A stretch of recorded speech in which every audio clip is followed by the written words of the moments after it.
সর্ষের তেল দিয়ে দিয়েছি, তার মধ্যে আমি সর্ষে শুকনো লঙ্কা ফোড়ন দিয়ে দিয়েছি।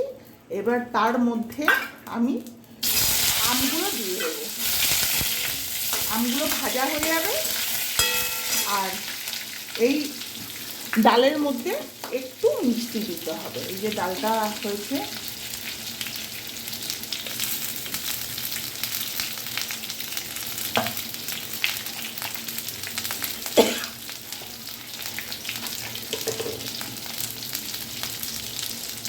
ডালের মধ্যে একটু মিষ্টি দিয়ে দিলাম। এবার আমটা ভাজা হয়ে গেলে আমি ফোড়নটা, দেখুন আমার আমের ডাল তৈরি। খুব সহজে এই আমের ডাল হয়ে যায়, বেশি টাইমও লাগে না, আর খেতে খুব ভালো লাগে। এই গরমের সময় এই টকের ডাল দিয়ে ভাত খুব ভালো খাওয়া যায়। এর সাথে একটু ডালের বড়া হবে, খুব ভালো খাওয়া যায়।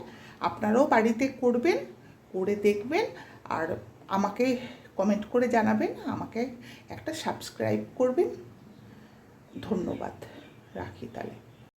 দেখুন বন্ধুরা, আমের ডাল কমপ্লিট, নামিয়ে ফেলেছি। এবার দেখুন।